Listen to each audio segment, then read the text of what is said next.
Ya baik, terima kasih pendengar masih setia bersama kita berdua ya. Ya. Kita sudah separuh jalan pukul 9. Oh ya, Kita tidak ingatkan terasa ya.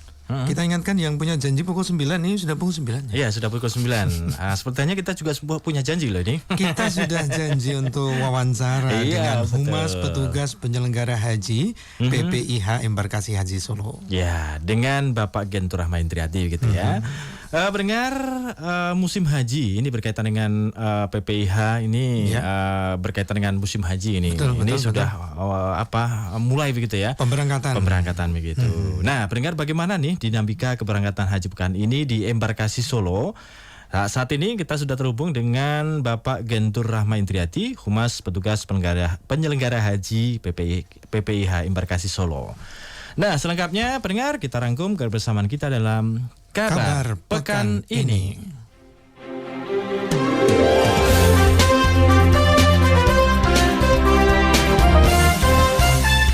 Kabar Pekan ini. Kabar Pekan ini.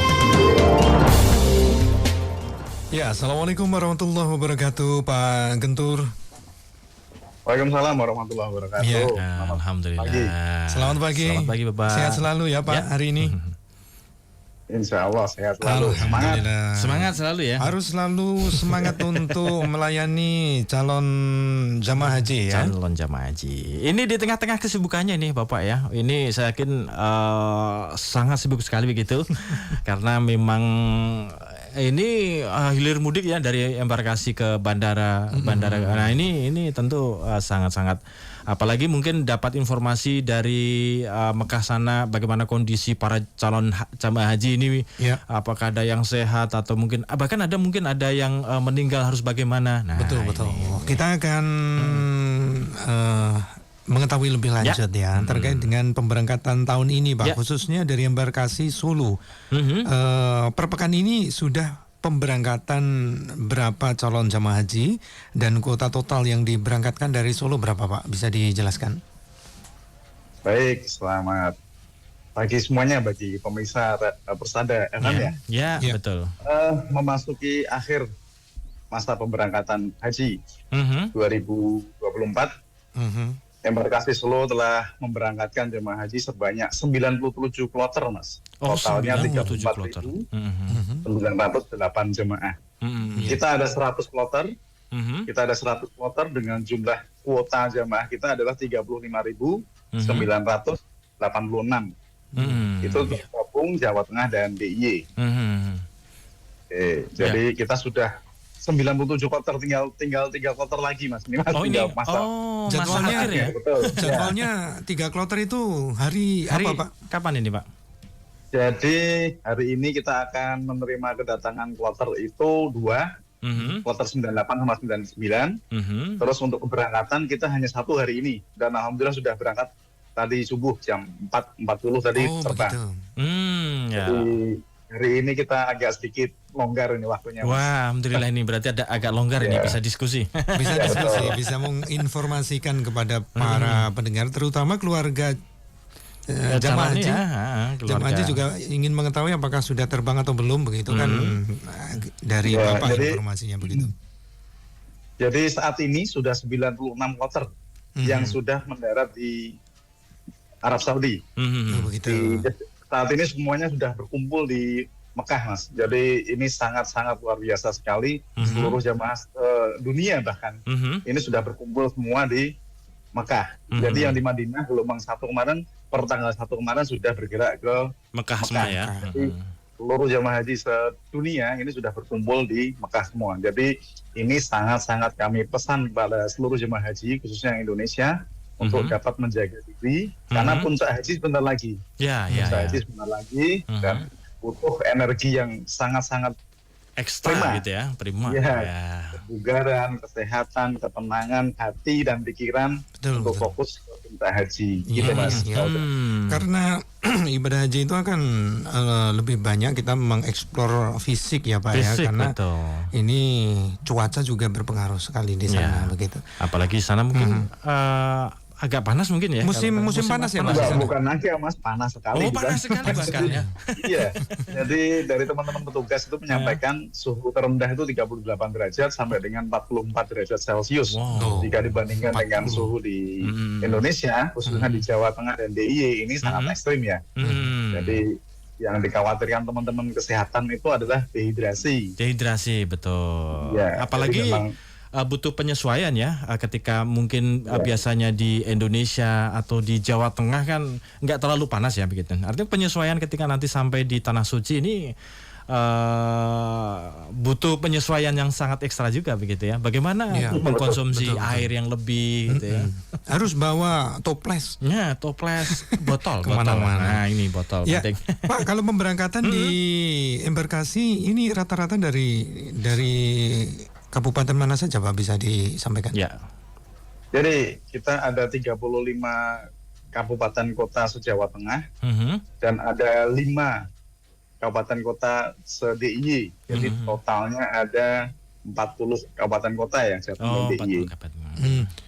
DIY tidak memberangkatkan sendiri atau bagaimana Pak? Embarkasinya belum siap Mas. Jadi masih tergabung dengan Jadi Jogja Jawa Tengah. melewati Solo ya. Oh betul. Jadi embarkasi Solo itu tempatnya di Asrama Haji Dono Hudan. Ini adalah memberangkatkan jemaah haji Jawa Tengah dan DIY. Jawa Tengah dan DIY. Di seluruh Jawa Tengah dan DIY. Oke. Kalau untuk kuota terbesar saat ini memang ditempati oleh Kabupaten Demak, Kota Semarang, Kabupaten Pati, ya, Kabupaten Jepara. Kalau dari DIY dari Sleman. Dari Sleman. Tapi memang hampir di kabupaten kota ada gitu ya? Ada. Ya. Kemudian apa juga terjadi kendala Pak? Sebagian calon jamaah haji misalnya gagal berangkat, tertunda atau dengan alasan kesehatan dan lain sebagainya. Terpantau sejauh ini seperti apa Pak? Ya. Baik, jadi sampai dengan tanggal 8 Juni 2024 kita ada 27 jemaah yang dengan sangat terpaksa tunda berangkat di tahun ini Mas. Dan kita kembalikan ke kabupaten kota asal. Alasannya apa Pak? Ya alasan intinya tidak layak terbang ya. Cuman kalau dari sisi detailnya ada yang karena gejala demensia, ada yang karena penyakit menular, ada yang memang penyakit komorbid, bahkan seperti yang sudah melakukan cuci darah 2 kali seminggu ini juga tidak layak terbang Mas. Oh gitu. Ada tercatat ada berapa ini? Kalau totalnya ada 27 itu 2 adalah pendamping. Jadi misal gini, ada suami itu sakit, tidak bisa terbang, sehingga istrinya ikut tertunda dulu, ikut menemani suami, jadi sudah berangkat tahun ini. Ya, jadi untuk tahun depan insya Allah jadi prioritas.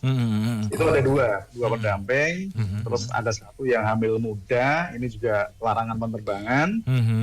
Ada 8 jamaah yang demensia, selebihnya itu penyakit yang memang tidak layak terbang.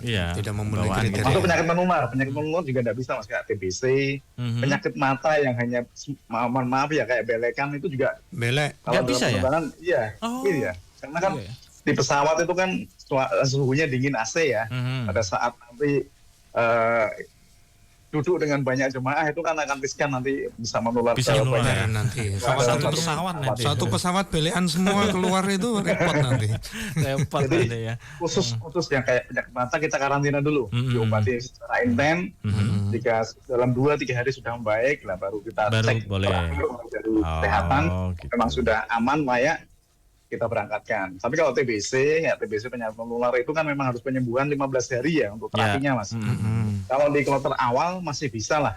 Di kloter awal kan kita 30 hari di sini ya. Di kloter awal masih aman, masih ada waktu 20-25 hari untuk penyembuhan dengan rutin minum obatnya itu. Tapi kalau udah masuk di fase pertengahan hingga akhir lah, ini yang kadang memang berat. Agak susah ya.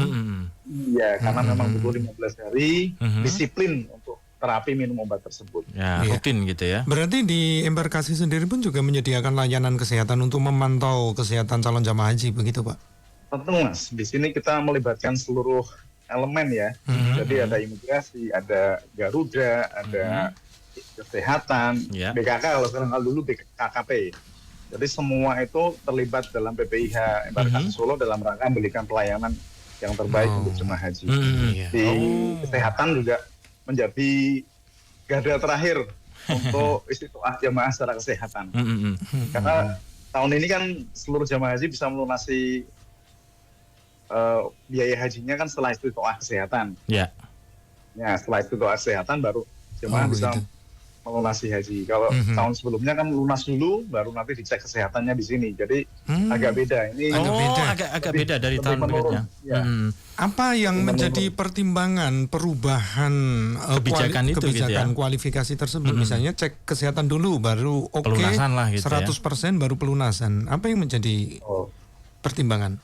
Ya, hampir di semua embarkasi evaluasi setelah operasional haji ya. Jadi memang ada jemaah tertunda itu karena istiqoah kesehatan, Mas. Jadi ini jadi pemikiran yang intens untuk pimpinan yang ada di pusat, di Kementerian Agama RI, sehingga jemaah ini harus sehat dulu, istiqoah dulu baru melunasi gitu. Walaupun dalam perjalanan masih ada juga yang sampai di embarkasi, pemeriksaan terakhir tahap 3 di kesehatan embarkasi, ternyata memang tidak layak terbang karena tidak istiqoah secara kesehatan. Iya, baik. Itu sebagai gambaran ya berarti ini harus menjadi pembelajaran juga bagi masyarakat umum ya, kaum muslimin yang akan mengikuti ibadah haji tetap dan terus menjaga kesehatannya. Kemudian kalau tahun ini Pak Gentur, kalau tahun lalu kan bisa didominasi usia-usia lanjut itu ya. Apakah di tahun sekarang ini masih banyak juga usia yang terhitung lanjut ini Bapak? Masih. Jadi ya? tagline kita juga masih sama dengan tahun kemarin, Haji Ramah Lansia. Jadi bagus ya. Memang secara nasional 30% itu lansia. Lansia di sini kategorinya 65 tahun ke atas ya.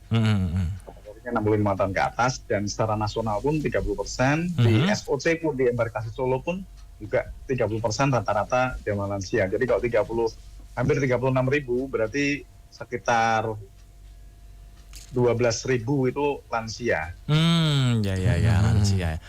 Memang dalam rangka untuk menghabiskan ini ya para pendaftar jamaah haji yang usia-usia lanjut gitu ya Pak. Betul, antriannya juga masih panjang lansia. Antriannya berapa Pak? Berapa sekarang, ini? Pak? Kalau misalkan kami mau daftar gitu, nah ini 30 untuk Jawa Tengah Mas ya. Untuk Jawa Tengah ini sekarang kalau dengan daftar 32 tahun antriannya Mas. 32 tahun. Itu reguler ya maksudnya? 32 tahun. Reguler. Ya nanti kita ambil yang furoda. Sekarang 8 tahun kalau khusus ya. Oh yang plus itu, yang plus atau khusus itu 8 tahun. Plus khusus itu 8 tahun ya. Pak, kalau furoda berapa tahun Pak? Furoda. Kalau Furoda bisa langsung berangkat Mas, cuman memang kosnya tinggi ya, $25.000 ya. Oh, $25.000 lah. Itu rekan Miftah mudah lah itu. Siap. 360 jutaan. Iya. Berarti memang ada kualifikasi seperti itu ya. Itu sesuai dengan peraturan pemerintah begitu, Pak. Tapi mungkin ada tips dari Pak Gentur gitu ya. Barangkali ini kan para generasi muda begitu yang pengen mendaftar jamaah haji ini kadang-kadang kan juga mikir, wah ini antrinya kok lama banget ya, ini mending daftar atau enggak gitu. Adakah tips nih Pak? Iya, kalau dari Kementerian Agama sendiri di bidang haji, di Dirjen Haji udah menggalakkan dengan haji muda, haji usia muda. Ini juga sasarannya ke sekolah-sekolah, ke madrasah-madrasah itu harapannya. Karena antrian yang semakin panjang diharapkan mulai dari muda udah mendaftar Mas. Ketentuannya kan minimal daftar itu usia 12 tahun. Ya. Udah bisa. Ya. Jadi kalau Jawa Tengah misal anak kita atau saudara kita 12 tahun udah punya rezeki didaftarkan 25 juta dapat kursi, sehingga pada usia 44 bisa berangkat ya? Bisa berangkat. Usia 44 itu akan berangkat. Sehingga bisa kita bayangkan generasi-generasi besok itu operasional haji rata-rata ya hampir lansia ya. Iya. Sama lagi gitu ya. Ke depan itu prioritasnya malah yang usia muda yang itu prioritas untuk mendampingi jemaah-jemaah yang lansia tadi. Jadi dalam satu kloter mungkin ada kombinasi kombinasi antara yang lansia dan yang muda juga begitu ya. Kalau saat ini kan memang prioritas yang lansia ya untuk menghabiskan itu ya. Cuman kalau depan itu karena antrian yang panjang, bisa jadi yang berangkat tuh hampir lansia semua. Gitu. Kalau sebagai gambaran di Jawa Tengah ini setiap tahunnya bagaimana untuk pergerakan para pendaftar calon haji begitu Bapak? Apakah cenderung meningkat? Itu meningkat biasanya setelah operasional haji kayak gini Mas. Jadi begitu sering melihat berita di TV, di radio, di media cetak dan lain-lain, akhirnya semangat untuk mendaftar muncul. Jadi rata-rata itu ya kuota itu terpenuhi di musim-musim haji ini, banyak yang daftar haji. Oh, banyak jadi yang daftar. iya pengen daftar, semangat untuk mendaftar gitu kan. Gitu. Ya kan butuh ini ya pendaftaran kan 25 juta per orang ya. Itu untuk mendapatkan porsi ya. Untuk tempat duduknya satu. Dan nanti kalau sudah waktunya pemberangkatan pelunasan begitu. Sekarang berapa toh Pak? Sesuai dengan sekarang itu untuk pelunasannya di SOC ya, SOC 58 juta, sekitar 58.600 ribuan. Oh, 58. Itu pelunasan. Pelunasan.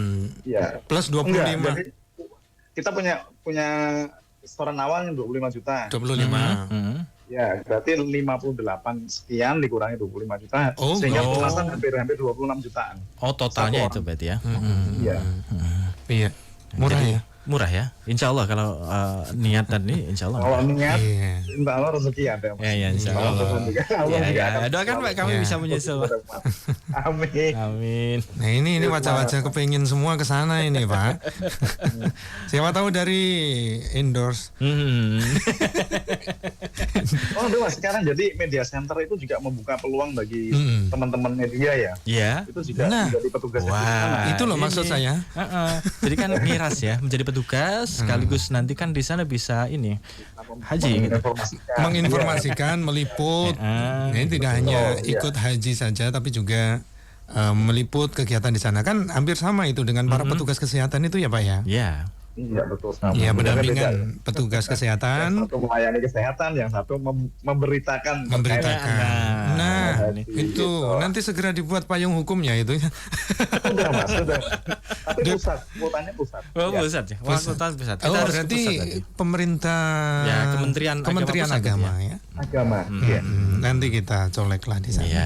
Ya, Pak, terkait dengan PPIH, ini kan masih asing ya di telinga. Ini PPIH itu sebenarnya apa yang menjadi tugasnya? Kemudian ngapain saja? Kemudian apakah juga termasuk menjaga kualitas ibadah para calon jamaah, kemudian kualitas kesehatan atau seperti apa Pak? Jenengan memberikan gambaran ke masyarakat, silakan. Ya. Oke, PPIH itu secara umum tugasnya adalah memberikan pembinaan, pelayanan dan perlindungan kepada jemaah haji, Mas. Oh gitu. Ya.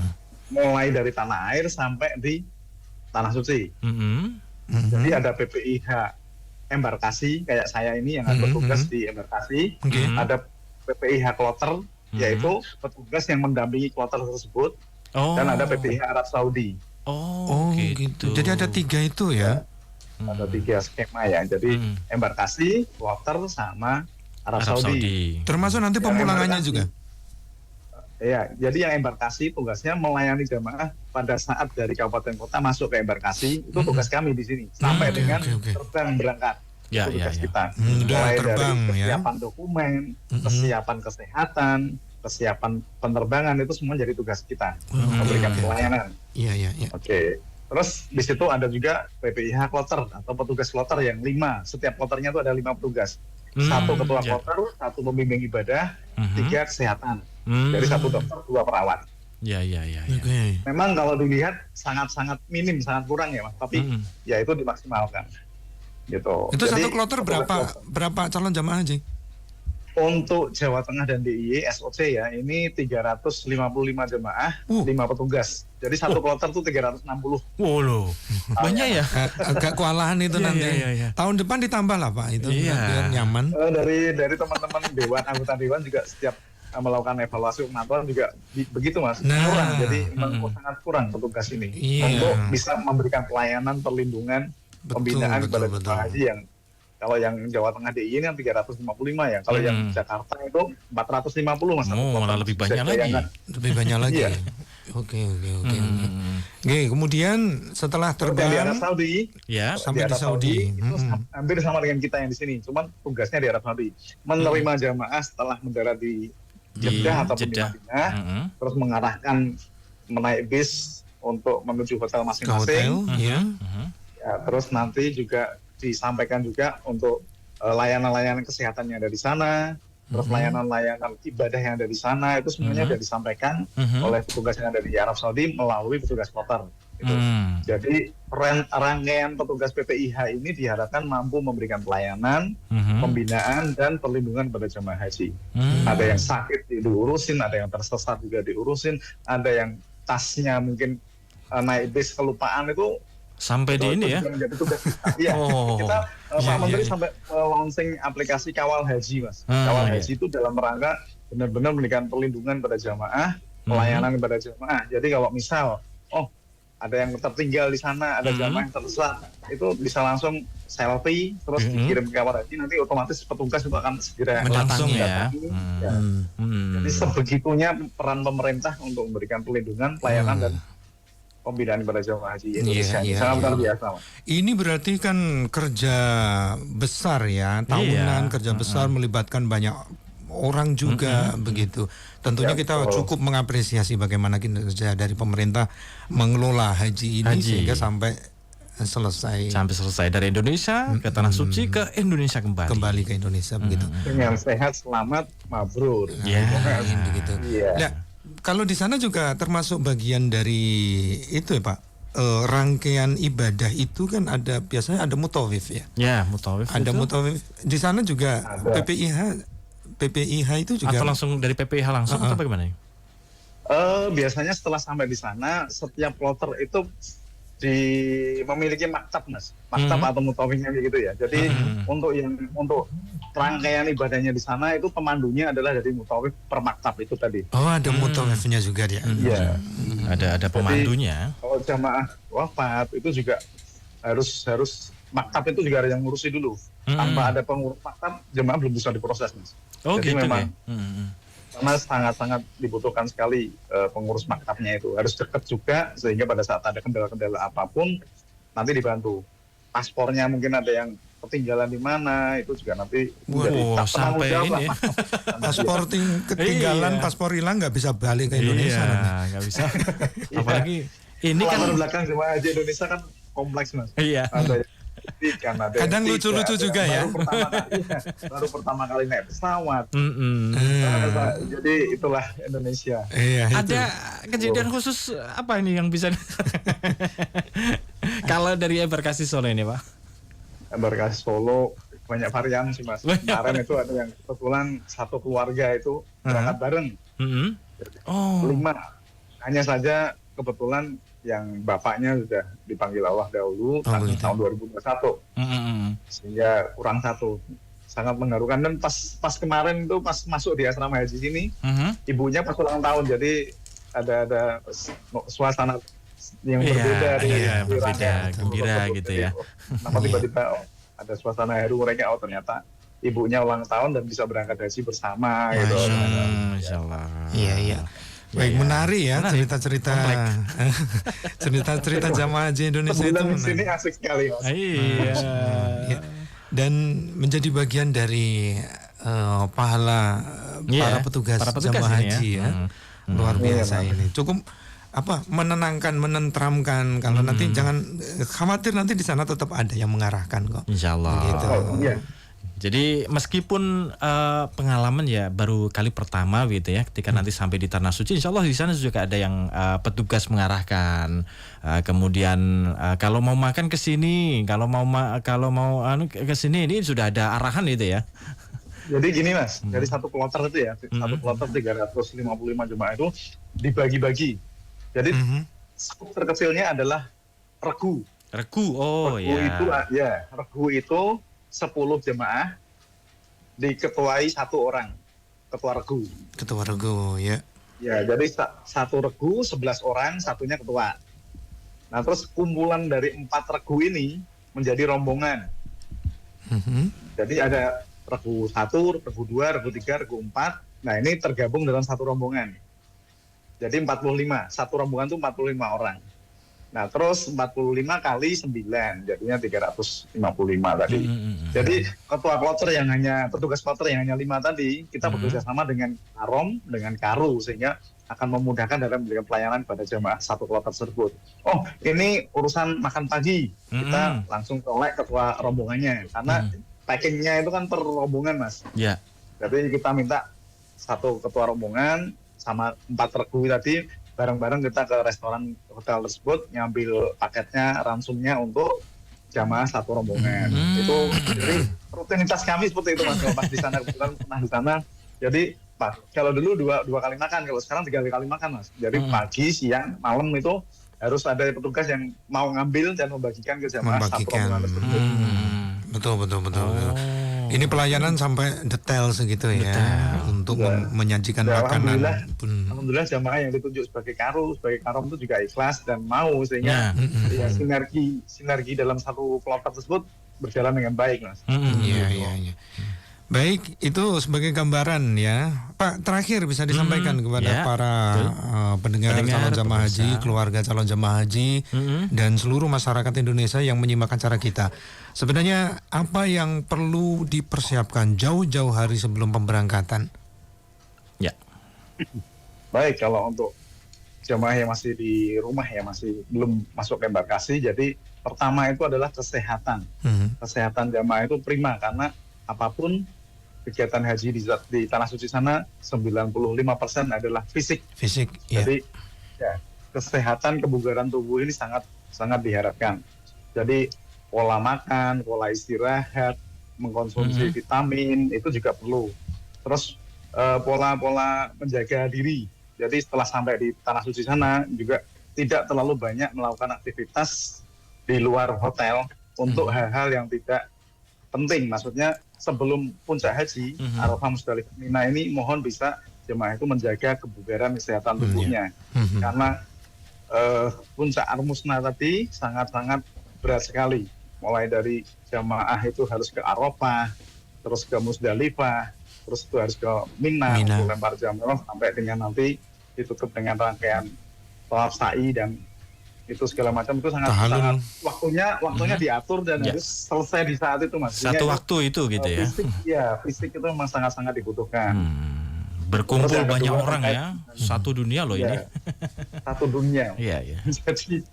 Jadi memang sangat itu. Terus terkait dengan barang bawaan itu juga jamaah juga harus bisa membedakan mana barang bawaan yang bisa masuk di tas bagasi, mana yang di tas kabin, mana yang di tas transport, sehingga pada saat sampai di embarkasi, jemaah juga tidak direpotkan harus dibongkar kopornya, karena ada beberapa yang jadi misal ke power bank itu nggak boleh di tas koper bagasi.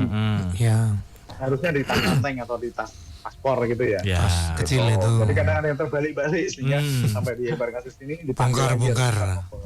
Gitu. Terus kalau untuk alat pelindung diri, insya Allah begitu jemaah masuk di embarkasi akan diberikan alat pelindung diri, mulai dari alat semprotan air, vitamin, masker, dan kayak tisu basah. Kira itu untuk harapannya bisa memberikan kenyamanan pada saat di sana. Jadi pada saat keluar bisa semprot-semprot gitu. Ada juga yang ngasih payung juga gitu. Dan kalau untuk yang di Tanah Suci memang ya kita berharap jemaah bisa patuh karena ketentuan yang ada di Arab Saudi juga ada aturan mainnya sendiri. Jadi jemaah tidak boleh berkerumun melebihi dari 5 orang, tidak boleh mengibarkan bendera atau spanduk apapun, itu juga larangan. Ya itu jadi selebihnya agar mengikuti petugas kloter yang ada di kloter tersebut.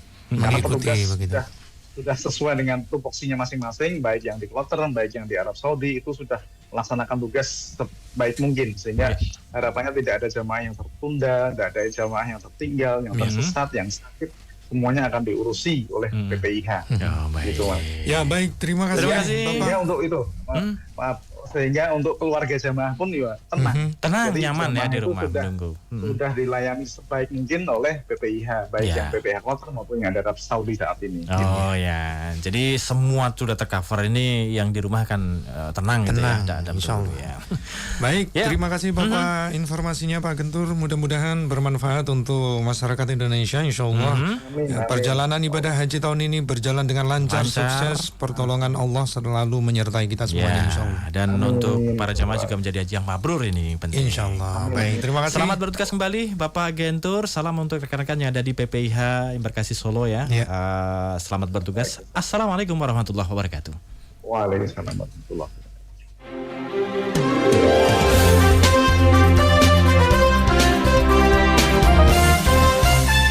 Kabar pekan ini. Kabar pekan ini. Gentur ya, beliau ini adalah salah satu humas dari petugas penyelenggara haji PPIH Embarkasi Solo. Ternyata banyak juga ya, diberangkatkan dari Solo, yaitu dari Jawa Tengah dan Yogyakarta. Jadi kita menangani di Jateng DIY berarti ini Jateng untuk DIY. Embarkasi Solo ini dan ini tinggal terakhir tadi ya dikatakan ada beberapa kloter terakhir. Hari ini pemberangkatan terakhir dan sampai sana 10 jam ya. 10 jaman. 9 sampai 10 jam perjalanan. 10 jam ya. Mudah-mudahan ini di penerbangan juga nyaman gitu ya. Di penerbangan nyaman sampai di sana melakukan ibadah haji, kemudian mendoakan kita mudah-mudahan menyusul gitu segera segera daftar. Yang penting kan daftar. Kalau nggak daftar kapan nyusulnya? Yang penting segera daftar terus nyusul gitu ya. Kan sekarang ada model goes itu loh, ke Baitullah goes. Baitullah. Wah, itu tapi membutuhkan waktu lama itu. Nanti kita siarannya gimana? Bukannya kita, orang-orang itu kan ada yang kayak gitu, goes, tapi wallahu alam nanti sampai di sana atau tidaknya begitu. Membutuhkan waktu yang lama juga gitu ya. Baik, ya kita kemana ini? Kita jeda ya? Jeda dulu, nanti kita akan tersambung dengan rekan Nestin untuk memberikan kabar lantas ya di daerah Wonosobo begitu. Ya. Jangan kemana-mana mendengar, masih bersama kami di Kabar Persada Akhir Pekan. Radio Persada.